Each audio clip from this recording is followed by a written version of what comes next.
وعلى آلہ وأہل بیتہ وصحبہ وبارک وسلم وصلی علیہ اللہم صلی علی محمد وعلى آلہ وأہل بیتہ وصحبہ وبارک وسلم وصلی علیہ اعوذ باللہ من الشیطان الرجیم بسم اللہ الرحمن الرحیم الذی خلق سبع سماوات طباقا ما ترى فی خلق الرحمن من تفاوت فرجع البصر هل ترى من فطور صدق اللہ العظیم۔ جملہ معزز و محتشم سامعین و ناظرین، اللہ رب العزت کا شکر ہے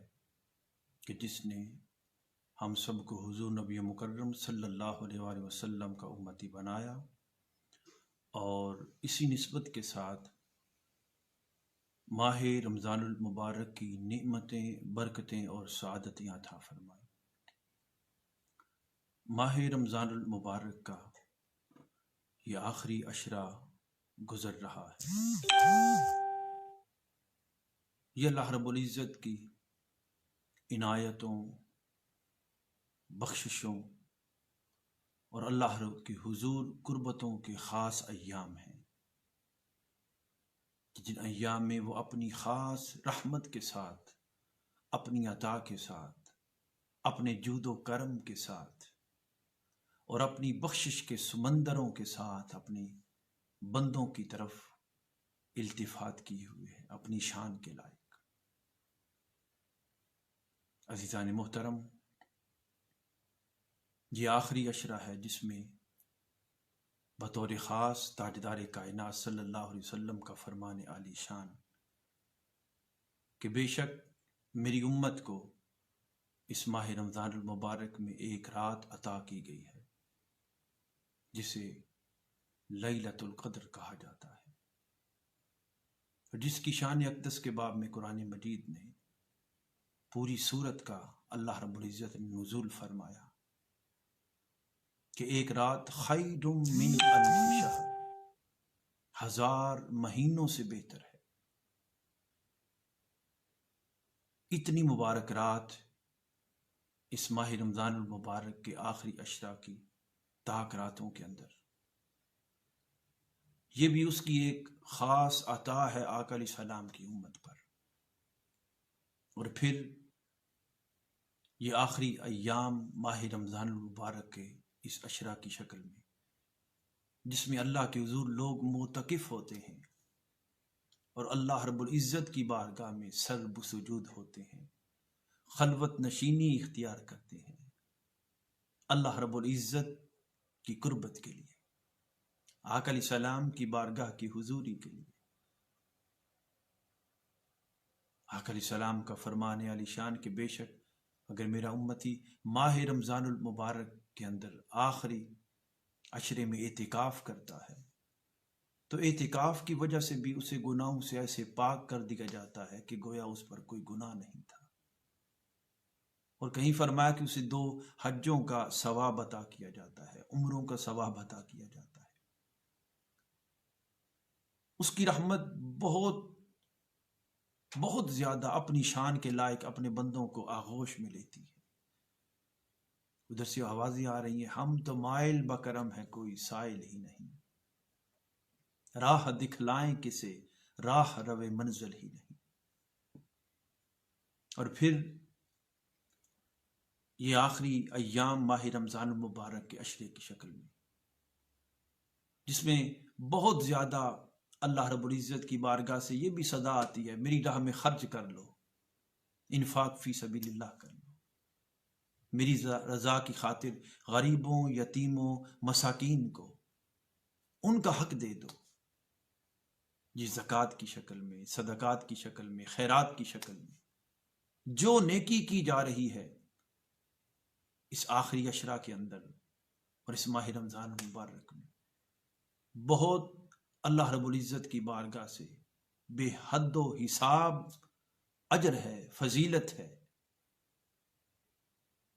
اب امت مسلمہ کا ہر فرد آقا علیہ السلام کا امتی اپنے حال کے مطابق اللہ رب العزت کی بارگاہ کی طرف رجوع کیے ہوئے، اور پھر اسی اثنا میں ہماری سوسائٹی کے اندر بطور خاص پورے یورپ کے اندر،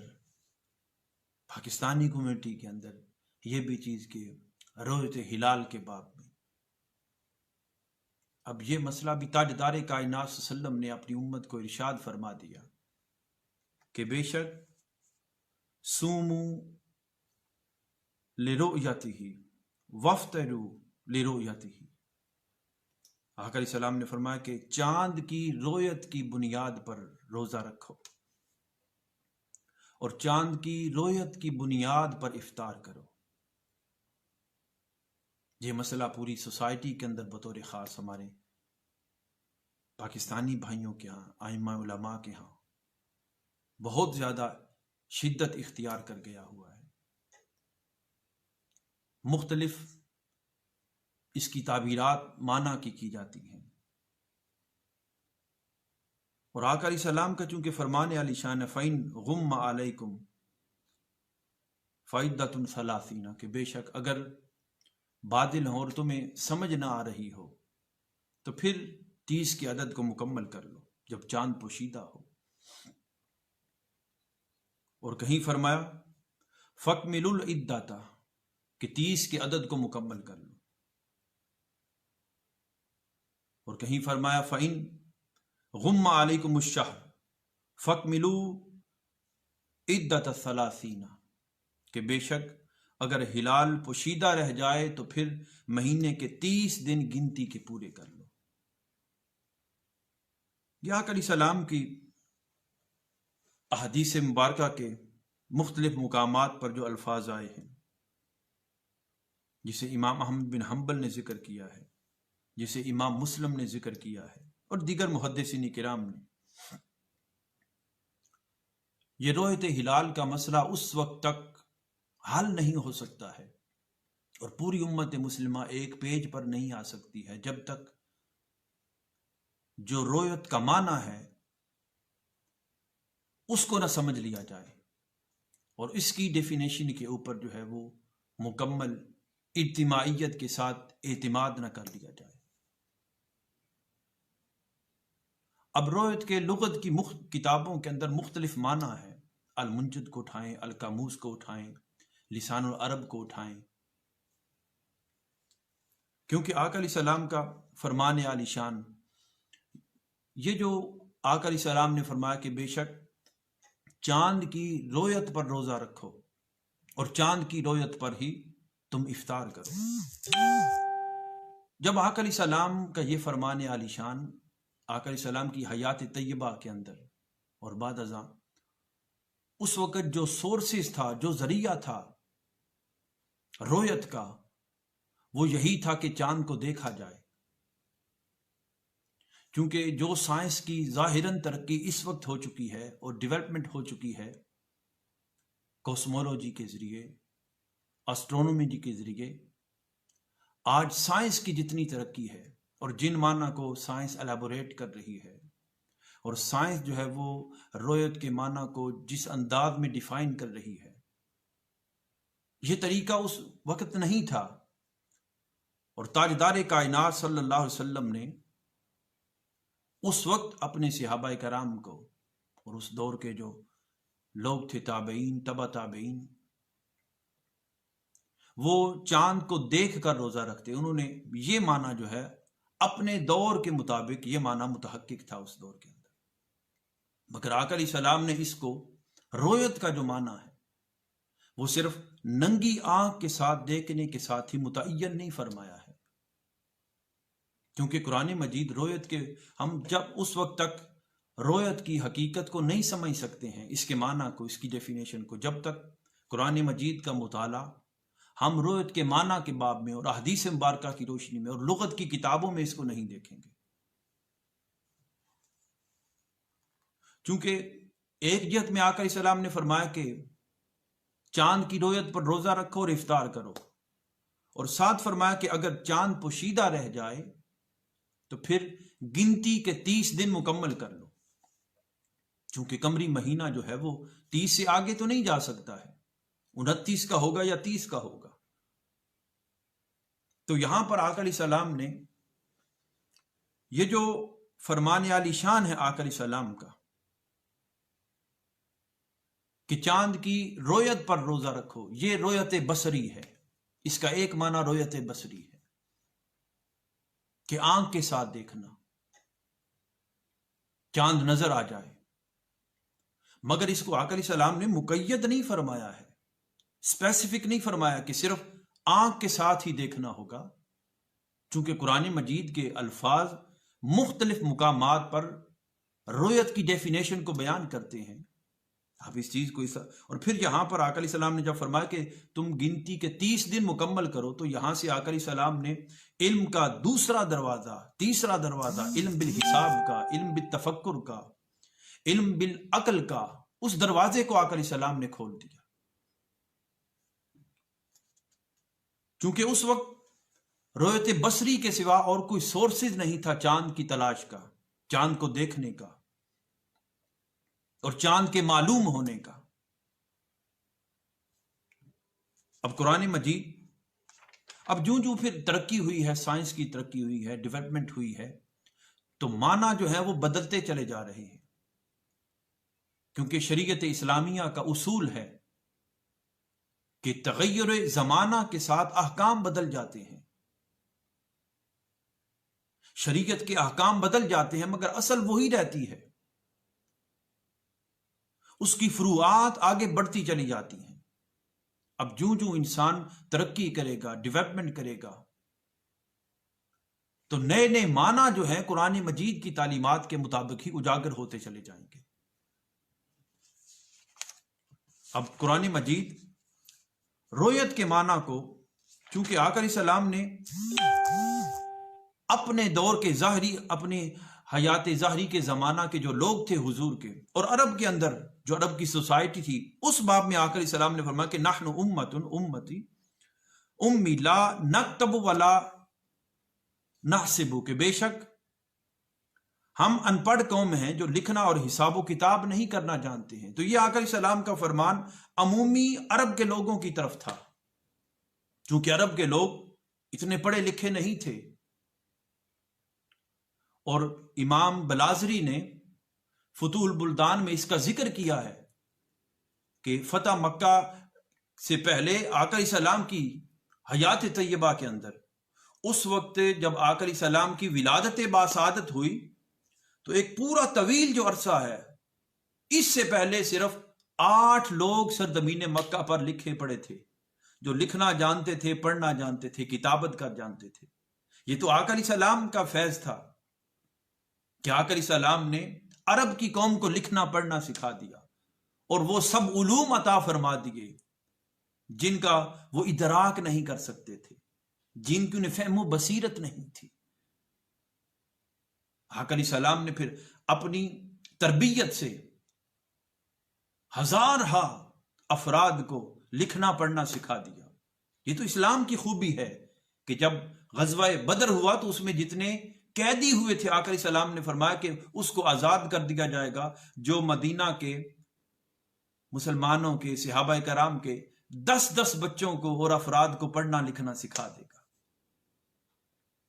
یہ تو اسلام کی خوبی ہے، مگر عمومی جو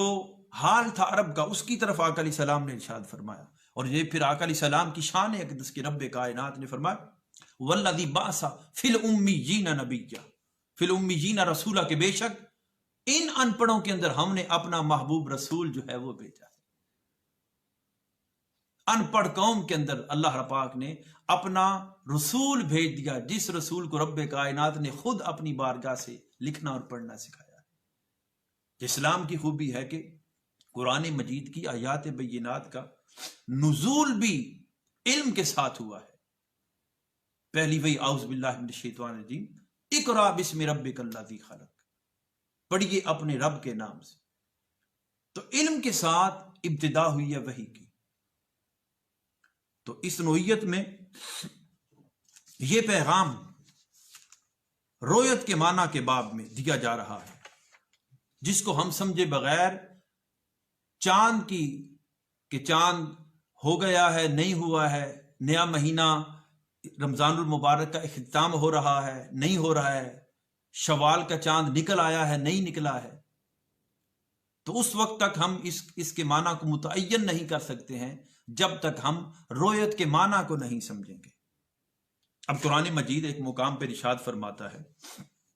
الم تری کیف فعل ربک باصحاب الفیل۔ کم و بیش بہت سارے احباب کو یہ صورت یاد ہے۔ اب یہاں پر قرآن مجید دیکھیں، اب ترجمہ آپ دیکھیں گے، مختلف آپ تراجم اٹھا کر دیکھیں گے، ہمارے اہل سنت اکابر علماء کی جو تراجم ہیں ان کو بھی آپ جب اٹھا کر دیکھیں گے تو آپ کو مختلف معنی ملیں گے۔ کہیں ملے گا علم ترا، اس کا معنی جو کیا گیا، کیا آپ نے نہیں دیکھا کہ آپ کے رب نے ہاتھی والوں کے ساتھ کیا کیا؟ اب یہ وہ ابرہا کا لشکر ہے کہ جس نے مکہ کو، خانہ کعبہ کو گرانے کے لیے، اللہ رب العزت کے گھر کو گرانے کے لیے حملہ کرنے کا اہتمام کیا تھا۔ ابرہا کا لشکر ہے، اس کا ذکر۔ اب یہ واقعہ جو ہے تاجدار کائنات صلی اللہ علیہ وآلہ وسلم کی یعنی ظاہری ولادت مبارک سے 50 دن پہلے کا ہے، اور یہاں جو مترجمین نے ترجمہ کیا ہے وہ یہ کیا ہے کہ کیا آپ نے نہیں دیکھا؟ اب یہاں آنکھ سے دیکھنے کا سوال تو ظاہری ختم ہو جاتا ہے، اس لیے کہ ابھی آقا علیہ السلام کی ولادت باسعادت نہیں ہوئی ہے، اور ولادت سے پہلے کا یہ واقعہ ہے، تو اس لیے بعض مترجمین نے یہ ترجمہ کیا رویت کے باب میں،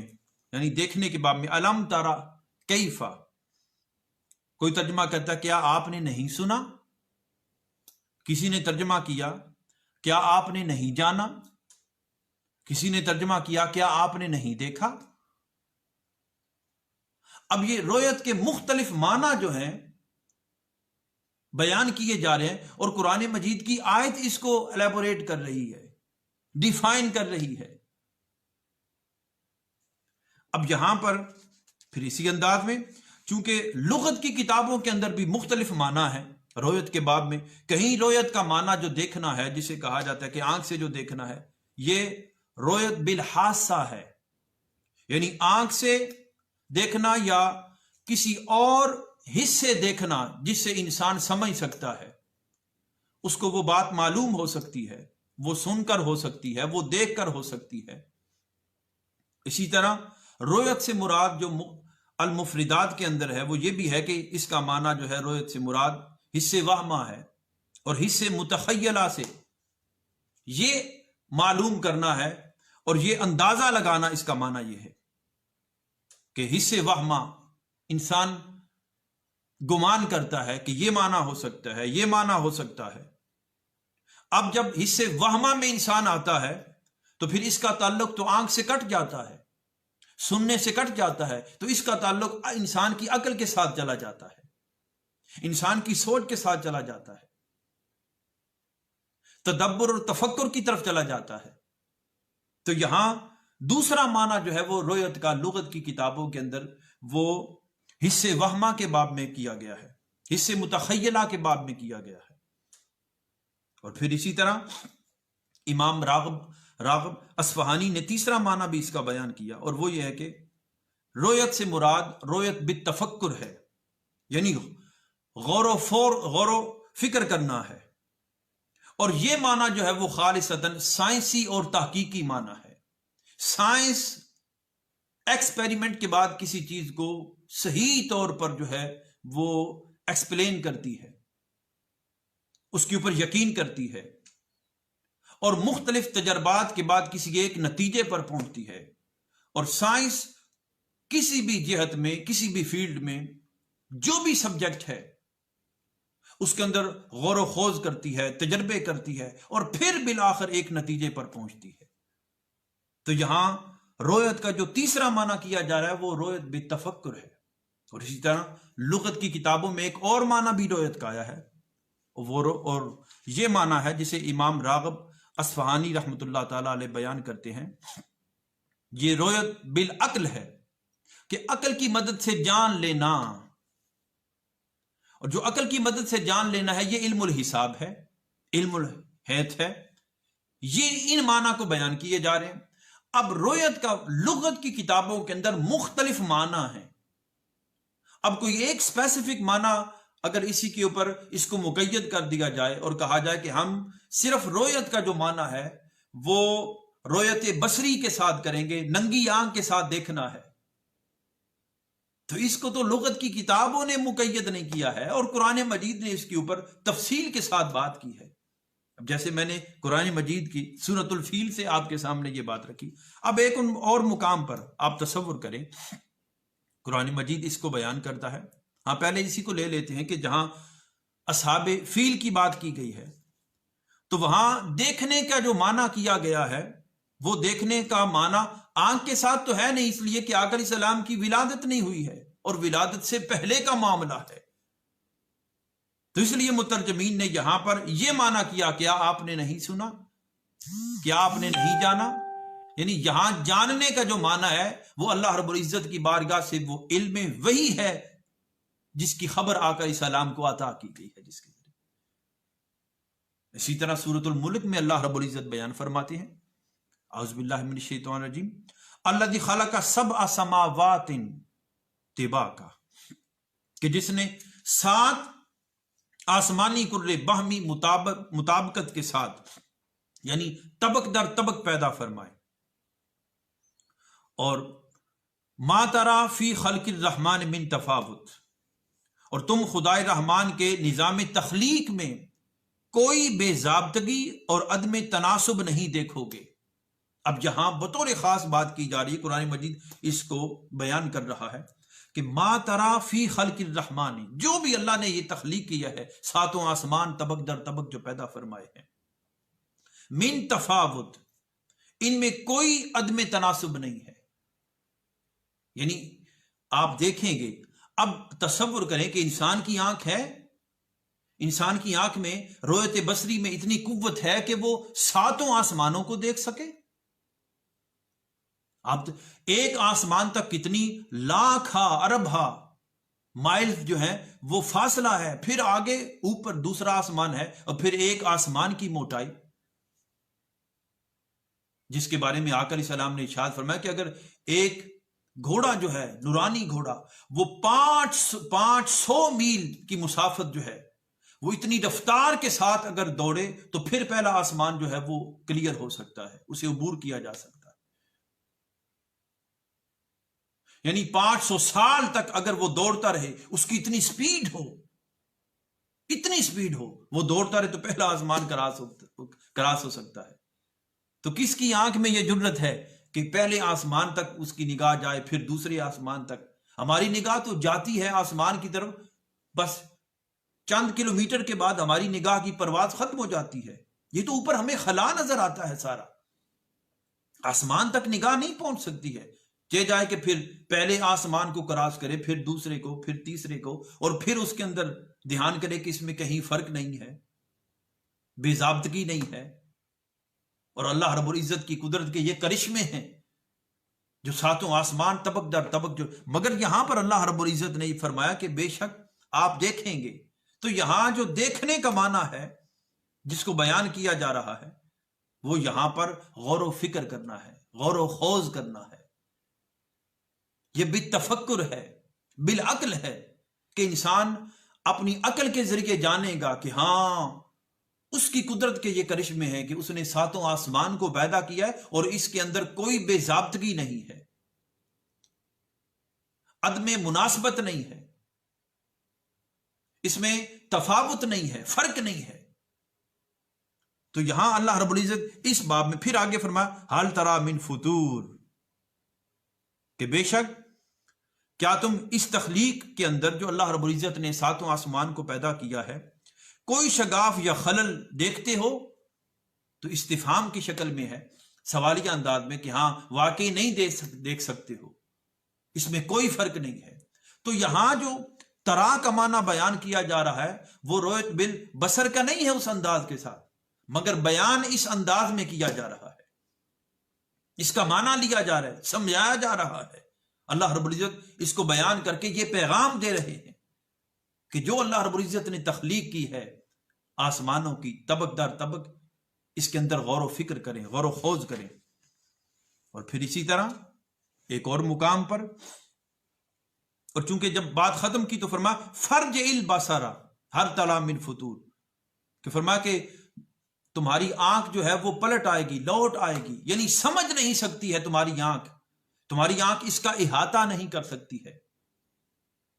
تمہاری آنکھ جو رویت بصری کا اگر تم معنی مقید کرنا چاہو گے تو اللہ رب العزت فرما رہا کہ یہ رویت بصری سے کام نہیں ہونے والا ہے، یہ عقل کے ساتھ ہے، غور و خوض کے ساتھ ہے، تفکر کے ساتھ ہے. ہاں، ہم نے انسان کی عقل کو اتنی پرواز دے دی ہے کہ اگر سوچے گا تو پھر اس کو ہماری نشانیاں نظر آئیں گی. اور یہ بھی معنی، پھر یہ جو معنی غور و خوض کا کیا جائے گا اور غور و فکر کا سمجھا جائے گا عقل کے ساتھ، دماغ کے ساتھ، سوچ کے ساتھ، تو یہ بھی معنی رویت کے باب میں آئے گا، رویت سے الگ نہیں ہوگا. چونکہ رویت کے ہم مختلف معنی سمجھتے جا رہے کہ رویت بالبصر بھی ہے، رویت بالعقل بھی ہے، اور رویت بالتفکر بھی ہے. اور پھر اسی طرح قرآن مجید میں فرمایا سورۃ الحج کے اندر اللہ رب العزت نے الم تری ان اللہ یسجد لہ من فی السماوات ومن فی الارض، کیا آپ نے نہیں دیکھا ہے کہ زمین و آسمان میں جو کچھ ہے، ساری مخلوق جو ہے وہ اللہ رب العزت کو سجدہ ریز ہوتی ہے. اب اگر یہاں سے یہ معنی لیا جائے کہ یہاں رویت کا معنی جو ہے وہ آنکھ سے، ننگی آنکھ سے ہی دیکھنا ہے، تو یہاں تو قرآن مجید بیان فرما رہا کہ جو کچھ زمین و آسمان کے اندر ہے وہ اللہ کے حضور سرب سجود ہوتی ہے. تو اب انسان کی آنکھ دیکھتی ہے، کیا درخت اللہ کے حضور سجدہ کر رہے ہیں؟ اب وہ کیسے سجدہ کرتے ہیں انسان کی آنکھ نہیں دیکھتی ہے. پہاڑ کیسے اللہ کے حضور سجدہ کرتے ہیں انسان کی آنکھ نہیں دیکھتی ہے. زمینوں کی پنہائیوں میں جو کچھ ہے وہ انسان کی آنکھ کیا دیکھتی ہے کہ اللہ کے حضور وہ سجدہ کر رہے ہیں. تو یہاں جو معنی کیا جا رہا ہے، بتایا جا رہا ہے، اس لیے کہ ننگی آنکھ کے ساتھ یہ ممکن ہی نہیں ہے. اور پھر آسمان ہے، اللہ رب العزت کے لکھوں کھا فرشتے ہیں جن کی ڈیوٹی اللہ رب العزت نے آسمانوں پر لگا رکھی ہے، زمین میں لگا رکھی ہے. تو چونکہ حکم دیا جا رہا ہے من فی السماوات ومن فی الارض، جو کچھ زمین و آسمان کے اندر ہے، تو کتنی اس کی نعمتیں ہیں، کتنے اس کے کرم ہیں، کتنی اس کے قدرت کے کرشمے ہیں. اب انسان کی آنکھ ان اللہ کے قدرت کے کرشموں کو دیکھ سکتی ہے؟ اب یہاں جو رویت کا معنی کیا جا رہا ہے، یہاں بھی رویت کا معنی بھی تفکر ہے، غور و خوض کرنا ہے کہ انسان سٹیپ بائی سٹیپ آگے بڑھتا چلا جائے. انسان کا کام ہے محنت کرنا، کاوش کرنا، اور علم کے سمندروں کو عبور کرنا، طبق در طبق آگے بڑھتے چلے جانا. اب اس معنی کو یہاں بیان کیا جا رہا ہے. اور اسی طرح پھر قرآن مجید میں ایک اور مقام پر اللہ رب العزت بیان فرمایا الم تری الی الذی حاج ابراہیم فی ربہ، کیا میرے محبوب کہ آپ نے اس شخص کو نہیں دیکھا ہے کہ جو ابراہیم سے اس کے رب کے بارے میں جھگڑا کرنے لگا، یعنی نمرود کی بات کی جا رہی ہے. جب وہ حضرت ابراہیم علیہ السلام سے جھگڑنے لگا اور جب اس نے اپنی خدائی کا دعویٰ کیا، اور ادھر حضرت ابراہیم علیہ السلام، انسانی عقل جن باتوں کو سمجھ سکتی ہے، آج سائنس جن چیزوں کو ثابت کر رہی ہے، ان کے اشارات حضرت ابراہیم علیہ السلام نے اللہ رب العزت کی ذات پر گواہی کے لیے پیش کیے اور اشارات دیے کہ میرا رب تو وہ ہے کہ جو سورج کو مشرق سے نکالتا ہے، مغرب میں غروب کرتا ہے. اگر تم خدائی کا دعویٰ کرتے ہو تو سورج کو مغرب سے نکال کر دکھا دو. تو قرآن مجید فرماتا فبہت الذی کفر، پھر وہ ششدر ہو کر رہ گیا. تو یہاں جو معنی کیا جا رہا ہے کہ اب یہاں پر ابراہیم علیہ السلام تو کئی ہزار سال پہلے گزر چکے ہیں، اور اتنے ہزار سال جو پہلے گزرنے کا عرصہ ہے، اس کو یہاں رویت کے لفظ کو استعمال کر کے یہاں پہ قرآن مجید اس چیز کو بیان کر رہا ہے کہ یہاں پر رویت کا معنی رویت بالعلم ہے، علم آپ کو عطا کر دیا ہے، اور یہ علم بالوحی ہے جو آقا علیہ السلام کو عطا کیا گیا. اور پھر آقا علیہ السلام کو ظاہراً وحی کے ذرائع کہ حضرت جبرائیل امین حضور کی بارگاہ میں آتے، اس سے ہٹ کر بھی کئی ایسے بھی سورسز تھے وہی کہ جہاں تاجدار کائنات صلی اللہ علیہ وسلم کی ذات اقدس براہ راست اللہ رب العزت سے فیض پاتی. تو یہاں جو رویت کا معنی ہے وہ رویت بالعلم ہے. اور اسی طرح قرآن مجید کے اندر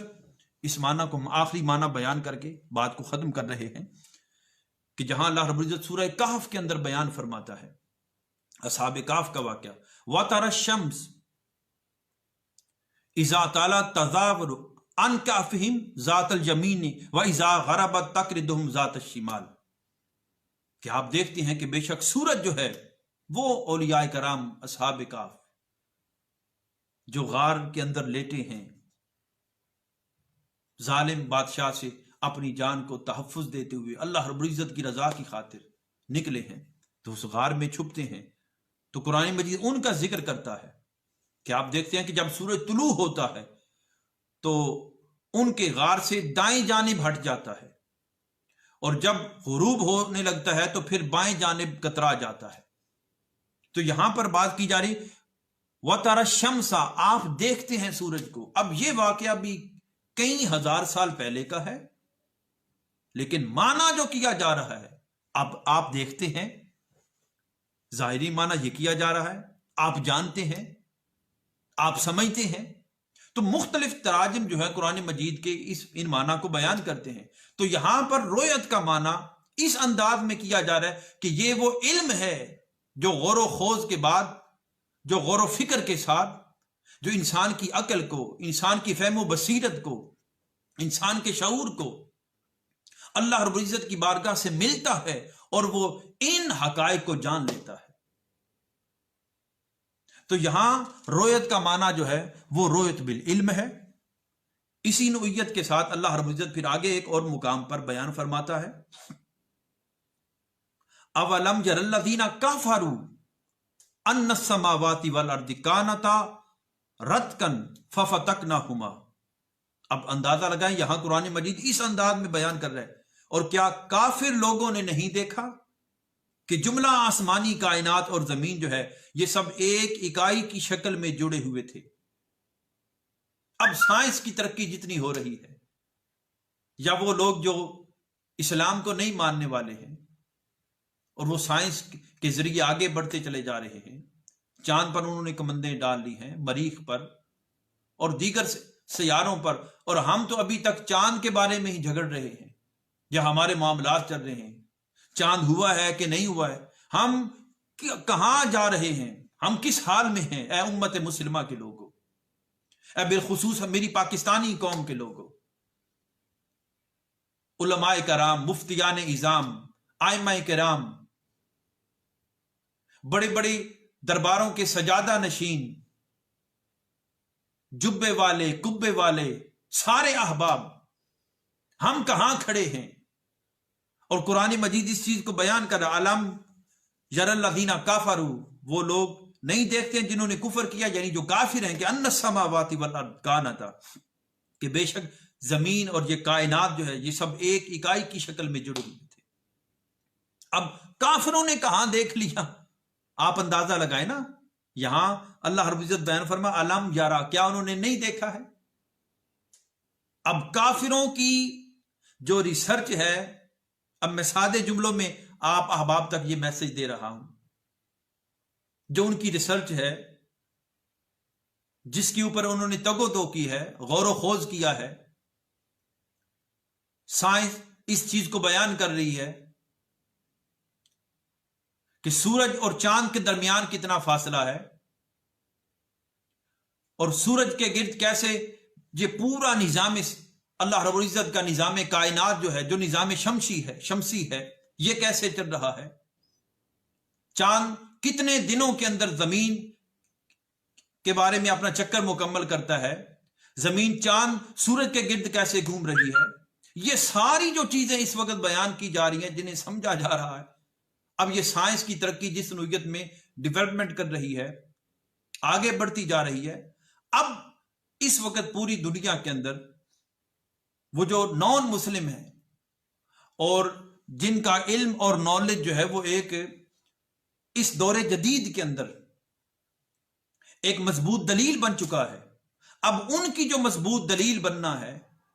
اور ان کی بات کی جو ایک اتھینٹکسٹی ہے جو قرآن مجید جس کو بیان کر رہا ہے، اس لیے سائنس جتنی بھی بیان کرتی چلی جائے گی، جس موضوع کو بیان کرے گی، سائنس بالآخر قرآن مجید کے سامنے سر بسجود ہو جاتی ہے۔ اس کائنات کی انفارمیشن، اس کائنات کا نالج، اس ساری سلسٹی کا پورا جو نالج ہے، جتنا بھی اگر نان مسلم بھی حاصل کر لیں گے اپنی جدید سے جدید سرچ کے بنا پر بھی، تو انہیں قرآن مجید کے سامنے سر بسجود ہونا ہوگا۔ اس لیے یہ غور و خوض کے ذریعے، تفکر کے ذریعے جس نتیجے پر بھی پہنچیں گے، وہ نتیجہ قرآن مجید بیان کر رہا ہے، جس نتیجے میں کوئی رتی برابر شک نہیں ہوگا، شبہ نہیں ہوگا، اور وہ حقیقت پر مبنی ہوگی، وہ نتیجہ قرآن مجید اس کو 1400 سال پہلے بیان کر چکا ہے۔ اس لیے یہاں فرما کیا کافر لوگوں نے نہیں دیکھا۔ اب کافروں نے کہاں دیکھنا ہے؟ ظاہری آنکھ سے تو دیکھا نہیں جا سکتا ہے۔ اب یہ جو دیکھنا ہے، یہ غور و خوض کرنا ہے، یہ رویت بالتفکر ہے، یہ رویت بالعقل ہے۔ یہاں اس معنی کو بیان کیا جا رہا ہے۔ تو آج میں نے چاہا کہ اس جمعۃ المبارک پر رویت کے جو مختلف معنی ہیں ان کو آپ کے سامنے بیان کیا جائے، اور اگلے جمعۃ المبارک پر انشاءاللہ تعالی ہم رویت کے باب میں جو چاند کے بارے میں مسئلہ اس وقت چل رہا ہے، انشاءاللہ تعالی اس کا قرآن مجید اور احادیث مبارکہ اور جدید سائنس کی روشنی کے اندر جو حتمی نتیجہ اور رزلٹ ہے، انشاءاللہ اس کو ہم اگلے جمعۃ المبارک پر بیان کریں گے۔ والسلام علیکم ورحمۃ اللہ وبرکاتہ۔